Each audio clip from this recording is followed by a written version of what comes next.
We also saw a U.S. battleship today that had to be turned around because of the Houthis, essentially, and had to be redirected out of that range to go all the way around out of the Red Sea.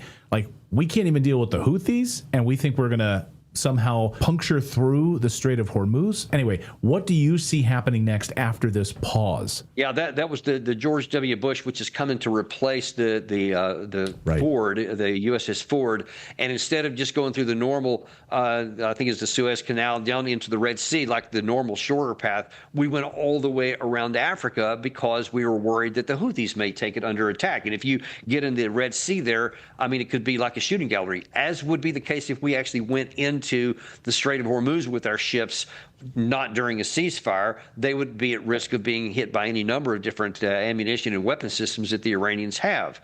So that does show that we are, despite what words we use, we're aware of the limits of our power, and we don't want to put ourselves in a position to get in, having some of our, especially flagships, sunk or flames and getting burned up in the waterways there.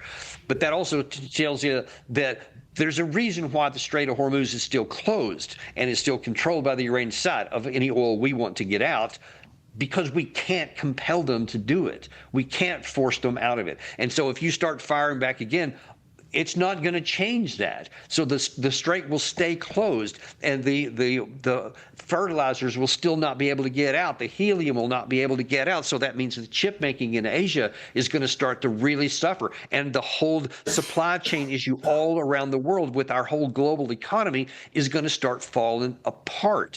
All this because we will not accede to reality, and this is a war that is militarily unwinnable. It should never have been fought and needs to be gotten off the table quickly.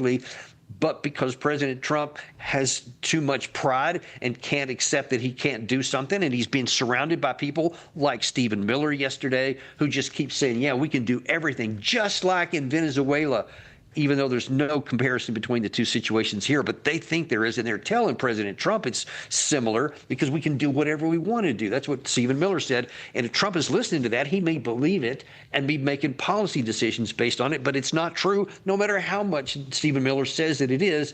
And we're going to find out if we keep going down this path.